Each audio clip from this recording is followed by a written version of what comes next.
Hey everyone, welcome back to CryptoCache. Thank you so much for joining me here. Hope you're having a fantastic day. Happy Friday to you. We're back online. Slight hiatus there for the last couple of days. Apologize for the inconvenience. It was a significant inconvenience for me. Unfortunately, my YouTube channel got hijacked for a short while. I'll create a video later kind of explaining what happened, how to prevent that.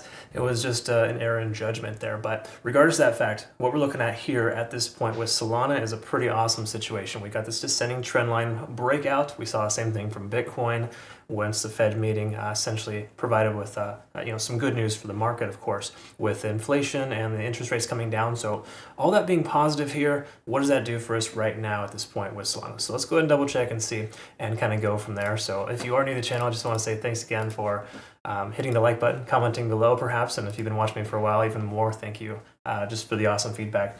When things were down here recently, I got so many direct messages. It was just very uplifting to hear the support. Some people were going to bat for me too, going over to YouTube and just like badgering the heck out of them, getting really upset with that, what happened. Either way, stuff happens and it all rolls downhill, right? So they'll get what's coming to them at one point or another. So what we're looking at here for Solana, first of all, is some liquidation levels, kind of see what's going on. There's not a ton of new liquidation, surprisingly. We got some shorts, of course, just above at 153, and of course some late longs here, potentially going to get destroyed. These are some high leverage longs at 145. I understand the reason for that though, because that is right there at that golden pocket, that 0.618 fib level. We'll talk about that here in a minute. We have some very, very prosperous longs at about 125 to 126. And of course, some low leverage shorts at 162, okay? And those are there from a long time ago.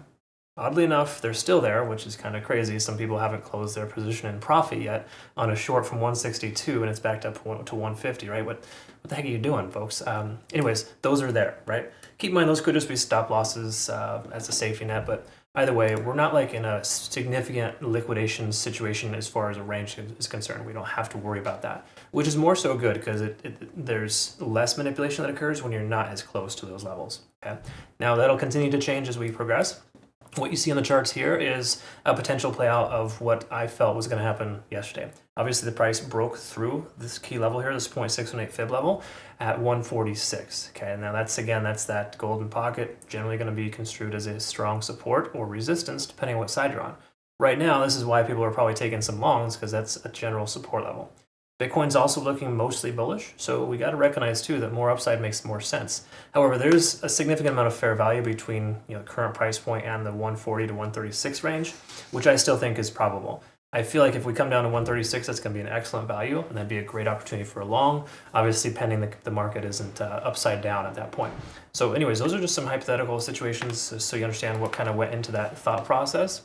We take a look at the daily time frame, we're going to see a few other things here too. So first of all, we can see the consideration here for I wouldn't say this is three white soldiers, but this is three strong green days. Generally, a fourth day comes with some correction. Okay, we might even be seeing the correction right now.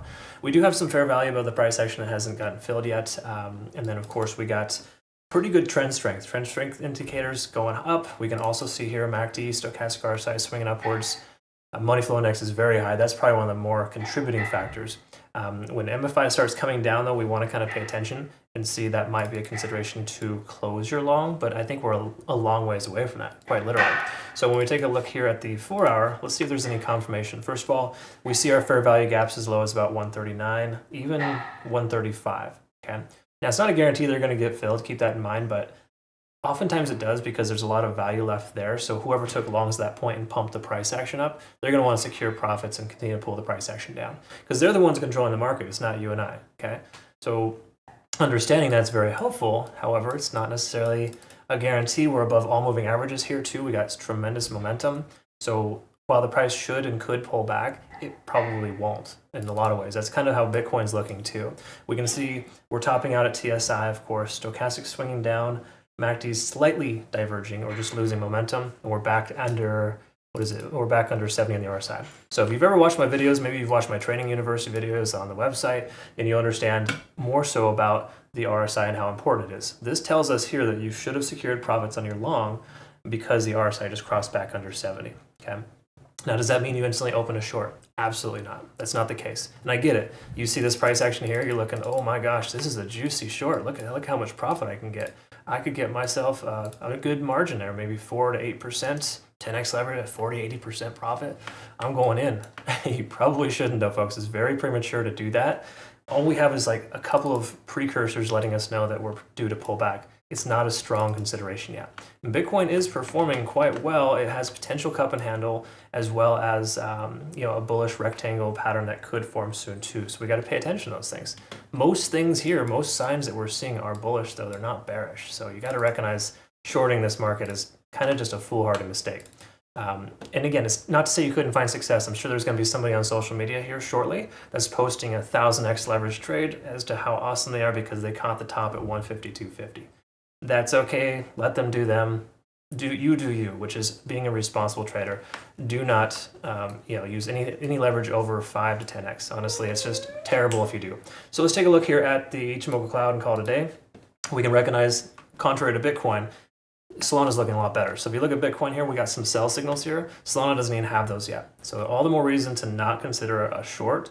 Everything here is letting us know that we're in good shape and that we have a lot of consolidation, and likely the cloud's going to start consolidating here at this 146 range. So we just got to give it some time. There's also options expiring here today too, and it's pretty big deal. So when that all happens, the market can shift pretty significantly. So I would like to wait until the daily candlestick closes first before you consider taking a trade.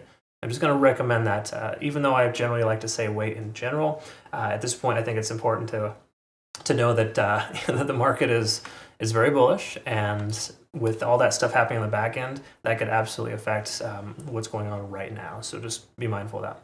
So anyways, I'll post a playout chart on our Twitter, Telegram, and Discord. If you're not familiar, it looks a little something like this here. I'm just giving you ideas of what's going on in the market and kind of where we're at there, and we'll go from there. But I do want to say thank you so much for, once again, the awesome continued feedback and support. Man, I couldn't believe how many people were super thankful for what I do, and I want to say I'm really thankful for you too. It's great to be able to play an important part in people's lives, or at least some importance. I know this isn't everything, but it can absolutely help if you do it right. All right. Anyways, I appreciate y'all. Thanks again so much for your time. I look forward to seeing the next one. Have a great rest of your day. Take care.